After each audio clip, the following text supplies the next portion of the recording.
Thank you. So I'm from an English department, so when I bring out these history documents, people say, aren't you in the wrong department? But I like to say what I'm interested in and what a lot of English departments are interested in is stories, telling stories, reading stories, interpreting stories, and that all comes into play in using primary documents. So I use primary documents a lot in my literature classes, and I think there are lots of different ways in. So I have for you, hopefully you picked up 2 handouts. One has sort of an overview of the texty part of my presentation, just so you can read along, follow along with the basics that I'm outlining here. The second is a sort of 2-page list with some websites that I really recommend for primary sources that have tons of great resources. Many of you are already working with these and maybe know some great resources that you can add to this, and I certainly encourage you to share those with me. I do try to keep an ongoing list of sources online that I can update more regularly. Interspersed within all the texty stuff that you see here in the presentation, I have quite a few primary documents that I'll talk about and hopefully ask for a little audience participation. And I know in an audience full of teachers, I will have lots of people who want to participate, right? Yes, okay, good, good, good. The other thing I'll note is in some cases they're a little fuzzy because of the projection. You will have access to this PowerPoint presentation which has high-res versions of all of these images if you wanted to go out and use these in your teaching, that they would reproduce well. So I'll just give that as a note. The other note I'll give is right after this session, one of your options is to do the Lowell, was it an opportunity or a dead end? And that's the session that I run. All of the materials for that are already in your packet. You have all of that material. So if you have, I don't mean to undersell myself, but if you already have something else you want to do, you still have all those materials. What we'll do in that session is basically go through how to do that activity, doing it during the session. So just to let you know what that's a little bit about what that's about. And I've been told not to do too many hand gestures around the mic. Am I doing okay so far? Yeah, you're great. Great, okay. No chest thumping. Okay, so here we are. First of all, primary documents. Most of you, I'm assuming, know what these are, but I want to use a really broad definition of this term. It can include written documents. I think most of you, when I say documents, are probably thinking written or typed, something with text on it, but not necessarily. In some cases, it's images, whether that's photographic images, it could be prints and lithographs, could be paintings, could be used as primary documents. Maps are also great objects to use as primary document resources. Sometimes they aren't flat, sometimes they aren't paper-based, sometimes they are artifacts, right? They are 3-dimensional. Personal letters obviously come to mind very quickly, but so do emails. They don't have to be things that are born in the handwritten world or the physically typed world, but these are also primary documents can be things that are born digitally, as we say. Newspapers, advertisements. I have ephemera up there. What's ephemera? Temporary. Temporary. Sort of temporary stuff. I'll bet that in your wallet or in the bottom of your purse, you have some ephemera. Do you have a receipt from lunch or your toll booth, right? That's ephemera. That's that random stuff that most likely is going to get thrown out. But actually, someday might show up in a museum, and we don't know when, right? So little bits of things that maybe might not have been worth anything, might not have been valued, but may take on a different cast when a historian starts digging into things. And I also have cartoons, political cartoons. Those things can also be useful for primary document skills. So primary documents require really key skills. All the debate right now about what's the value of humanities, I always point to this kind of critical thinking skills that the humanities offer and that studying primary sources really gives you. First of all, with primary sources, you have to ask questions and then ask more. You have to go deeper and deeper and deeper, asking more questions. You have to evaluate sources. And in this day when you can get access to any kind of information you want about absolutely anything, you need to be careful about where that information is coming from. And this is a skill for students, not just when they look at historical documents, but when they look at contemporary information, when they look at their newspapers, when they look at Wikipedia. They need to evaluate those sources. They need to be able to assess the limitations of those sources, again, whether those are contemporary or historical. And they also need to be able to draw conclusions. And these are the skills, the transportable skills that students can get from working with primary documents. Under the critical thinking and questions area, I like to sort of propose some possible directions where those questions can go. And first of all, the most obvious thing is, well, who made this thing? Who's the creator of this? But asking that question is actually bigger than just the answer of one person. Oh, this guy wrote this thing. It becomes a whole network around the original creator, if indeed there was just one original creator. There's the publishers who disseminated this, the distributors who then disseminated it even further. There's who owns this particular copy or this edition. There's also all the previous interpreters who have responded to and written about that primary source, if it has actually been discussed by previous sources. And also there's ourselves. How do we respond to this particular primary document? When we look at the original, basic set of questions that we might start out with: what is this? who created it and why, how many were created, is this just one simple thing, one letter, one person to another, or was this something that was published and sent around the world? What technologies were used? This can be really fascinating to get students to think about the history of the technology of printing, dating back to cuneiform, invention of the printing press, handwritten, illuminated manuscripts, on up through the various technologies we have for photography, daguerreotypes, all those sorts of things. You can have students do really interesting projects digging into that. I'm particularly interested, bless you, in this question of was it meant to be public or private? There's a lot balled up in that question. And if we think, for instance, about all the old diaries that we found and looked into, how would those original creators feel about knowing that their diary is being opened up to the world and being discussed openly in a classroom every day? How would you feel if your private diary? I realize students these days who are writing on Facebook all the time or tweeting all their lives perhaps don't feel that same tension of public versus private, but that too can be an interesting way into what if this person's diary was not intended to be a Facebook to the world, but in fact was intended to be private. One example I like to give of that, there's a diary, there's a early colonial preacher named Michael Wigglesworth that you may have heard of. If you have heard of him, he wrote The Day of Doom, which is this very, very long poem all about the Day of Doom and hellfire and end times and how awful it's all going to be. That's the thing that gets published and republished in anthologies over and over again. The piece by Michael Wigglesworth that doesn't get published is his private diary.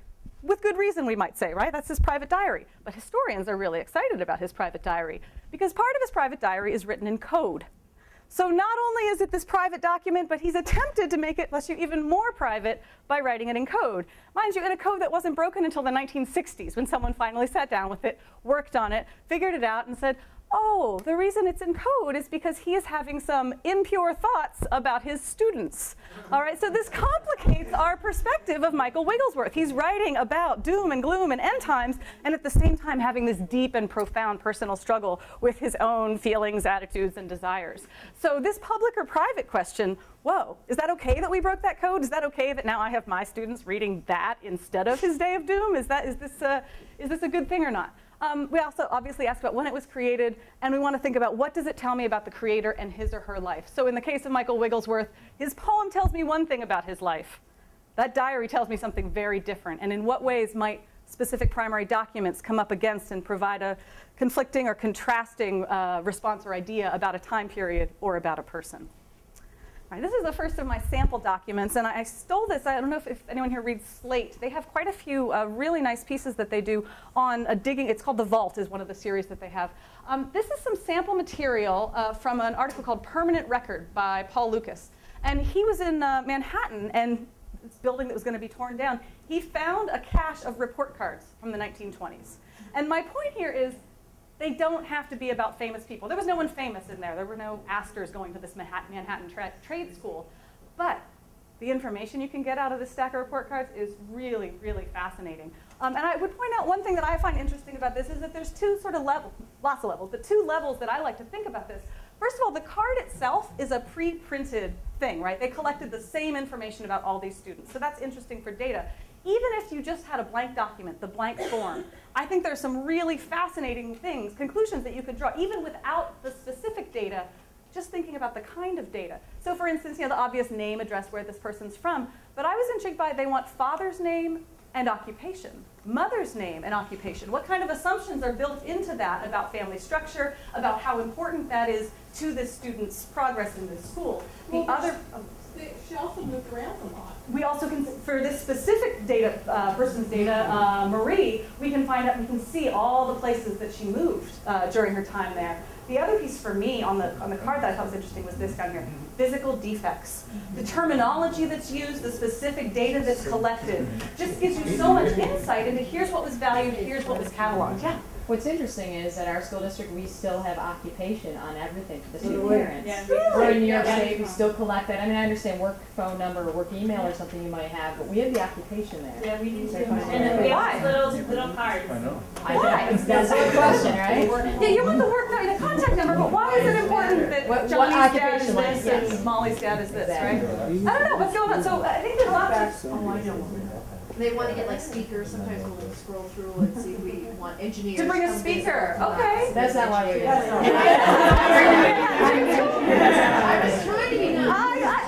I love that idea and that may well be what's happening right now. But I think there are just so many great questions. And Paul Lucas actually went through at least a set, I think about 20 of the cards that he managed to track where these folks went to, and were able to find us. In some cases, a few of these women were still alive, and he was able to interview them about their experiences there. So these records, while they raise certain issues about why are people's private, personal school records being disseminated, just laid around somewhere, I suppose, given all the recent news about security of our personal data, we should pretty much expect that everyone has access to all of this about all of us, right? But there's lots of fun things that you can do with this. You could have students compare this to what kind of current data there is, have students follow a particular person. But again, sort of my key takeaway on this is documents don't have to be about famous people to be really interesting. Okay. Oh, anyone want to, was there anything else on that one that someone wanted to point out? She just moved around a lot, is that? No, we said that, but the days present, 370? She was never Never absent. Oh, That's a schooly. No. she's placed. So this was a vocational and technical school, so they were placing people. And so the other thing that the author had data, I think, on the backs of these was where all they worked. And so you could get an interesting work history for the student graduates. What was the other piece? And this is just 1 year? No, it's 4 years. I was gonna say, it can't be 370 days present in years. Oh, yeah. Yeah. How many years is this? I think this is over the full course of her time here. Yeah. 4 years? So all of this is on Slate, and the PowerPoint gives you the link to the full set. What is Slate? Oh, sorry, it's an online magazine. They do lots of political opinion and all sorts of arts, lots of different things. Slate.com, yeah. And one of their series is The Vault, and I have a couple other images that I borrowed from them. Okay. Beyond just who created this and all those questions about creator, I like to think about questions about the process. How did we get this? How did we get those report cards from that Manhattan trade school? Who saved it and why? Or who threw it away at a certain point and it just ended up in someone's hands? That question of public or private is also key here. Has it been altered, changed, and revised? The example I like to give here is Diary of Anne Frank. The version of it that I read when I was a kid was the expurgated version because her uncle did not want the full version to be available, right? So who has a stake in redacting, extracting, removing pieces, or adding pieces, framing devices? What has been done to this document? Are there alternate versions? And obviously now we would say with lots of things there's alternate versions. Are there signs of preservation practices or technologies? When I was working in Northampton, Massachusetts on their archives, I was looking at a witch trial from the 1600s, and I got to look at this giant old book that was the whole, all of the history of Northampton. And those of you who know anything about Northampton, they also had silk mills in the 19th century. And they thought, wow, a really great way to preserve our really old books would be to take each page of these old book and fuse them between two pieces of silk, because this was the technology that they had at the time, and this was cutting edge. And of course, this has done nothing but make it more difficult to work with these archives now. So we can see really interesting history of preservation and archival practices as well. And we also want to think about how have others interpreted it, if others have interpreted it before us. The has it been altered question. I don't know if folks are familiar with this story. It was in the Washington Post maybe 2 years ago. This is a Lincoln pardon document. Here's my thing here. Signed on April 14th, 1865. Anyone know what happens April 15th? Yeah. So the historian who found this document in the National Archives said, look at this. And it adds to our national narrative of Lincoln. He pardoned a man, and the next day he's assassinated. Ooh, goosebumps, okay? But not. Take a look at this 5. Yeah. Our historian altered the document. Nice. He went into the National Archives. He had been working there for a while and had been allowed fairly free access. And he went in with his pen and changed the 4 to a 5. The document is real. This man really was pardoned. It really is signed. It's a real document, but it's been altered. How does that change things? I don't know. It changes in some ways a certain significance of the story, but I think it sheds actually more light on the historian's practice and what it means to have a historical find. How do you get a story in a newspaper? You have to show something like this that has some kind of special edge to it. Yeah, some kind of. Otherwise, no one was going to talk about this particular pardon. That was just another document. But because he was able to alter the date, it then had meaning. He didn't. Yeah, it really does stand out. It's hard to believe anyone fell for it. Yeah. Okay. The other thing that we want to think about following up from primary documents is the questions about ourselves. What's my reaction to the source? How does my reaction compare to previous interpretations and responses to the document? What new questions does it raise? Every time I do this presentation, I show a document and someone asks a question that I have to say, I don't know. And that's something to get used to when you're teaching with primary documents, is you won't have all the answers. You can't possibly anticipate all the questions that students have. And that's a useful thing to talk to students about too, that simply generating the questions is actually a huge part of the exercise, in some cases more important or a more possible part of the exercise of working with these. How does it relate to what I already know? And finally, why does this document matter? Or possibly, does this document matter? On this question of which primary documents matter, the thing is we really don't know, right? Until after the fact, until someone makes them significant, until someone takes that pardon document and says, oh, it matters because of this. Some examples I have up there, I mentioned Anne Frank's diary. The Bondwoman's Narrative is a novel by Hannah Crafts, and it was the manuscript of it was discovered in somebody's attic and then was sold at auction, and Henry Louis Gates published it a few years ago. It was a sensation. It was the first novel written by an African-American woman. So these sort of histories that get developed because we recover and uncover new manuscripts. And recognize the value. And for someone to recognize exactly the context that it fits into. That could have just been thrown away out of someone's place. So note to those of you cleaning out your attic this summer, look for these exciting primary documents, right? In the current climate of all that's going on, the smoking gun and WikiLeaks, right? All of those documents that they publish and put out to the world, right? Those are primary documents too, and we don't know which ones are important and which ones matter. All those secret government emails, birth certificates certainly became a big deal during our last election, right? Primary documents matter, and in some cases we don't know which ones or why. But again, I stress that last point there. It's not just documents about famous people or big events or things that were really important with a capital I. So I put up here, this is sort of a random one. Again, I took this from Slate. They took it from the New York Public Library. This is a Thanksgiving Day menu from 1899 from the Hotel St. James in Bradford, Pennsylvania. I have no idea why this matters. I know of no one who was at this dinner that was important. I don't really know of any significance here. Why would someone care about this? I'm genuinely asking, what would you do with this? Yeah. If you're writing a cookbook or if you're researching, traditional foods. Okay, broiled salmon cutlets, au beurre noir, and pomme Saratoga. There you go. You can have terrapin a la Maryland. Right, they've got kind of this interesting range of things. Why else would you want a menu? This qualifies as a federal. Yeah. Well, if you're writing a novel, to set the restaurant up. Okay, set up the restaurant in your novel about Bradford, Pennsylvania in 1899. Why not? Yeah. And also depending on how, if it's a class restaurant, saying what, if you're researching different classes at that time period, what they ate, maybe how much these things would cost. All right, you could do economic analysis. You could say, what are the workers in Lowell eating in 1899 for Thanksgiving dinner versus what are our people at the hotel eating? Great. So there are lots of really interesting things you can do with something that you might have just thrown away, right? With the menu from wherever you ate last night for dinner, okay? Lessons of primary documents. Number one, we need to be skeptical. We need to ask questions. The answers are not immediately going to present themselves, but we do need to ask those questions. We want to consider the source. We want to think about the points of view and biases of creators as well as distributors and anyone who might have altered it, those kinds of things. This is a quote I stole from someone who used to do a presentation with us. Pat Fontaine used to do a presentation like this, and she said, the past doesn't change, but our understanding of it does. And I really like that. Even though a document has been looked at a million times before, it's a big deal document, people keep reinterpreting it. I don't know, maybe the Constitution comes to mind, right, where we think about that every generation, every scholar might have a different series of lenses, of ideas that they bring to a particular document. And now I have just a couple examples of some recently uncovered primary documents that I think are significant, and then I have a few that are Lowell specific. So can I do about 10 more minutes? Does that work? It's going to take me to 5 past. Is that all right? Okay.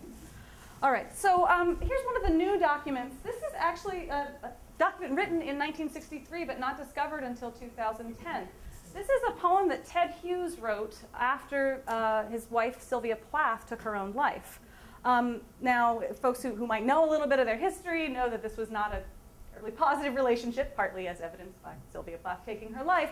But what this poem does is, I mean, even just if you can't read a word of it, which I barely can, what stands out to you? What do you see just from where you are with this? The big X through it. The big X through it. Which to me seems very, very emotional, right? How do you, he crosses it out. This is the poem he's writing, and sorry, specifically, this is the day that he finds out that she has done this, that this has happened, that his wife is dead and has killed herself. For me, there's all kinds of like blots and there's lines crossed out. There just seems to be rather than seeing a printed typeset version of this that might appear in a journal or an anthology, seeing it in the handwriting, there's just so much more there. You had a hand up in the back. Yeah. Yeah, it just prompted me. I do and I don't know, maybe some others do it as well. It's readily available, but FDR's Pearl Harbor speech is a rough draft, and he's crossed out things and he's written things on the bottom, and he's crossed out those as well. And they're really hard to see, but our activity in class is, let's see what he tried to write here. And you can see what his original thoughts were and how he made spelling mistakes and things like that, and handwriting it. It's great for teaching writing. writing That was process. right into his mind of what he was thinking and how he was trying to word things. And I said, hey, he's one of the greatest speech makers in history, but yet, he made mistakes. It's not like it's one shot. I think that's a great idea. The idea that those things that show up in print look so finished and polished, and we think they just sprung from their minds, right? But they didn't, and that's a good lesson for students too. Yeah. So it's just very emotional. His writing, I don't know if he was that sloppy writing, but I mean, just like the big X, the crossing out, the scribbling. Obviously, this was done with emotion.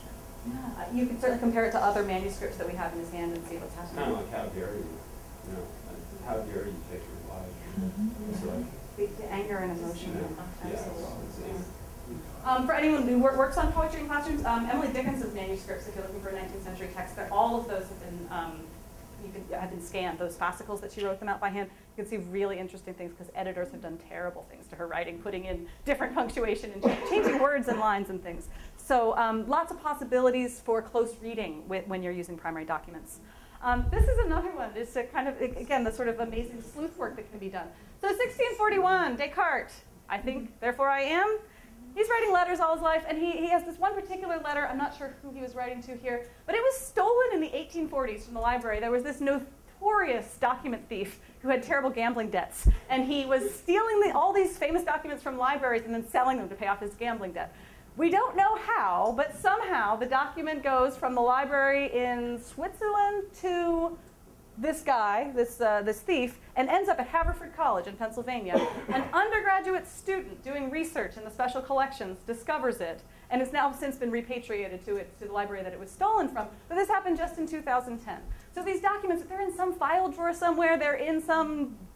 They're under some floorboard right here in the Tsongas Industrial History Center, right, Sheila? Yeah, we won't dig up anything. But they're everywhere, right? They're hidden. Sometimes they're hidden in plain sight, but there's so many possibilities. And I do think that this can really spark a lot of excitement for students when they think about the possibilities of what might be there in their very own attic. So speaking of our very own attic, here in Lowell, I've got a few documents to talk about Lowell. I realize reproduction, once it's been projected, isn't so great here. But what we have is the statistics of Lowell manufacturers from 1835. Anything jump out at you that you can see from where you are?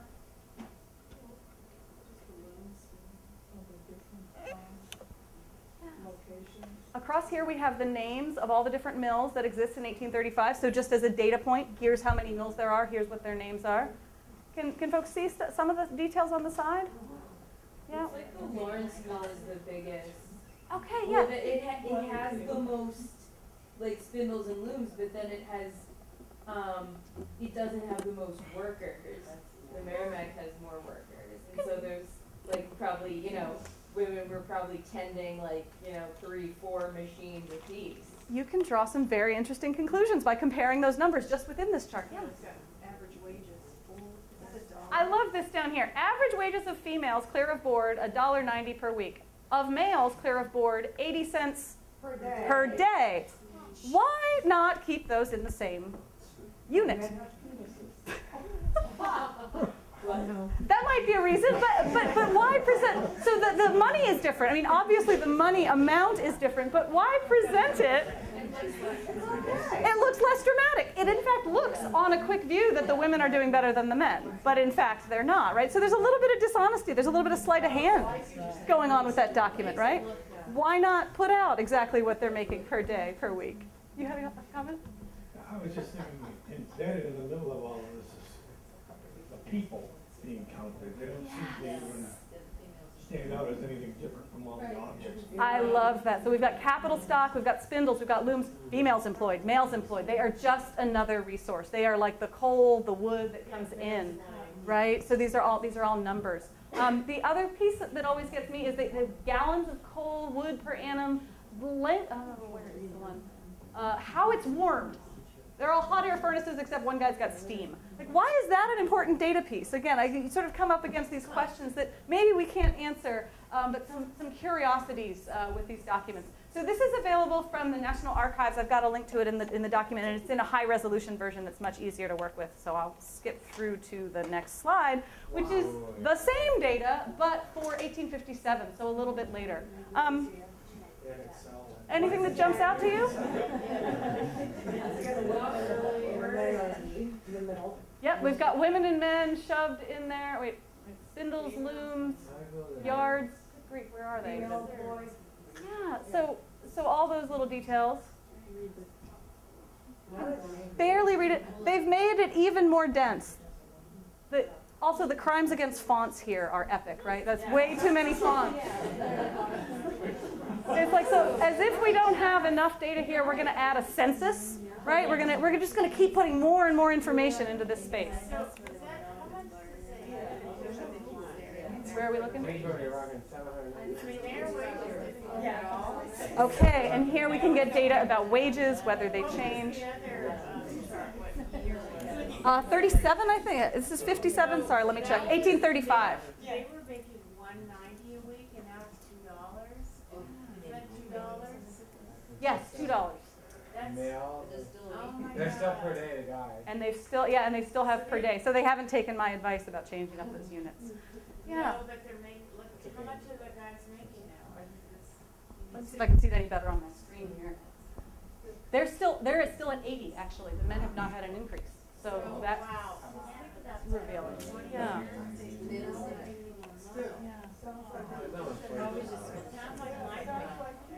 Yeah. I was wondering if all these figures were compiled as a pay for service, because it seems like they're trying to jam more on that page, and it says compiled from authentic sources. Thank you for pointing that out. Better than whoever else is publishing it for a charge. There's a big question here about who those authentic sources are. What are the stakes for saying, Lawrence Mills, we've got more money or more women working for us or a bigger water wheel? One of them actually documents water wheel diameter. This one right here. Why water wheel diameter? What exactly is going on there? Why is that a significant piece of data? So again, tons of stuff you can do with these, comparing the two, seeing changes from one year to the next. We have these for a couple of other years as well, but I just put up these two to show you. Switching gears a little bit from our data-driven slides to this one. Ms. D.Y. Emerson, this might also qualify as ephemera. This, I think, came from the Center for Lowell History. Anything stand out to you about this? This is an advertisement for a school. Worsted work. Yes, you can do worsted work. That will be one of your classes. You have to pay for it. You have to pay for it, right? This is your private, this is your extra, maybe your continuing education. Yeah. Well, when we were even at Sir Joseph's, we were talking about advertisements and just how different they are now. Nowadays, an advertisement probably has like at the most 5 words on it. Yes. And you look at these, and you have like you used to have to stand there and read, and obviously different times, whatever. But it's just so funny to think of how different now, or if there's even any words on an advertisement. Yeah. A picture now that has to be conveyed because we have so much other information coming in from other sources, but just the way they look different, and the kids comparing and contrasting. Advertisements, great thing to look at. It's just interesting. She has to recruit. Yes, she has to recruit, so she needs to put that ad out. She needs more students. Well, even just comparison, I mean, which under textbooks are the same as those used in the public schools in the city.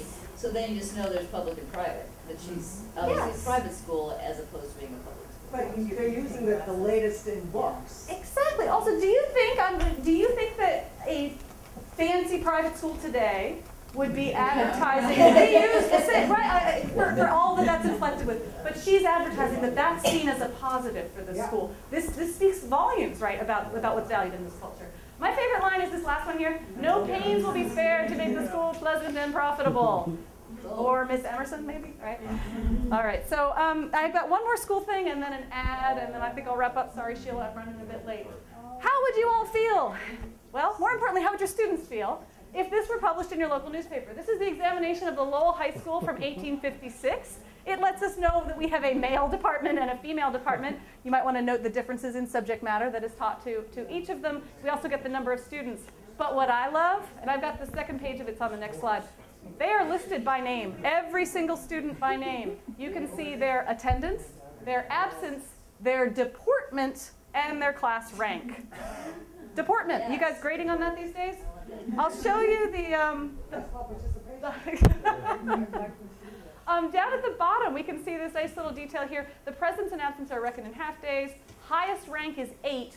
Best deportment is 1, which is a little confusing. I'm not sure why they did it that way. But my favorite thing is to look, so the rank is over here. The deportment is this column here. So we see lots and lots of 1s and 2s, 1s and 2s, 1s and 2s, until you get to the men. And the men, excuse me, the boys, we've got some boys here who have 7s. There are boys with a 7 as their deportment, which would be on the bad end of the scale. But barely any of the women have anything other than a 1 or a 2. So there's all sorts of interesting things you could take from that. There's just tons of fun stuff you can do with that. Tap into your students' grade anxiety. The other piece that I love about this, and it shows up better in the original, is right over here. I don't know if you can see this very thin marking clearly by a pencil. That is someone calculating their own GPA. It says Latin. Should bring it up on. Continuing bring it here. It says Latin, composition, arithmetic, and French, and they've calculated what their own class rank is there. So the idea that this was a widely published thing, but then it's been personalized by someone who owned it, gets at all sorts of fun things with primary documents.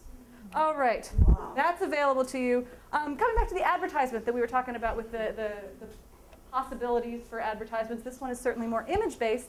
This is from 1880. This is for Hoyt's German Cologne, made right here in Lowell. They also made Rubiform toothpaste. If you handed this to your students and said, here is an advertisement from 1880. Tell me what you know about 1880 based on this advertisement. It didn't dress like that. You all know right away, right? The first problem you're going to encounter is that knee breeches and tri-corner hats were not worn in 1880, right? So why would that be here? Reminisce of times of old. Lots and lots of possibilities. Yeah. Fun thing you could do would be to compare this with perfume ads today, right? How do the conventions of perfume ads, personal product ads, how do they stay the same? How have they changed? I would propose that they're wearing a lot less clothing today in those ads. All right, and this is my very last one, sorry. So this is a political cartoon. This is not yet publicly available on the internet, but I'll share it with you for now. There's the secret that I'm giving you. This is from the American Antiquarian Society. They're based in Worcester. They have fabulous archives there. Some of their stuff is online, and they're slowly putting more up there. This is a political cartoon, a nightmare dream of a patriotic politician of the interior. On the bottom here, we see the insatiate monster Boston devouring the small cities, towns, villages, etc. Another example, the more things change, the more things stay the same. This is City Hall here, and he is eating Lowell, Worcester, Salem, Waltham, Lynn, and Greenfield. That sort of sense that things are uneven in Boston, that things are out of balance here. Our bill of fare down below, we talked about the menu. This is a nice call out to a menu. Bill of fare, first course, Lowell, stewed, Worcester, roasted, Lynn, curried, Salem, broiled. So again, you can see all sorts of interesting, curious things from these things that just pop out of the archives, right? That's a really interesting cartoon in Nebraska, Omaha. Like a little town of Elkhorn in the last couple of years, Elkhorn does not exist anymore because Omaha spread out. And there's some thing like, well, did they violate the public meeting rule? This happened overnight and people didn't know it, so that would be an interesting. All right. There's lots, I'm sure, of local applications for those tensions between state and local politics wherever you are. So, sorry? What year is it? I didn't get a date. Hang on, let me look at my slide here. Oop. This one is 1845. Thank you for asking. I don't think we know who did this one, or at least the record that I was using did not know. All right.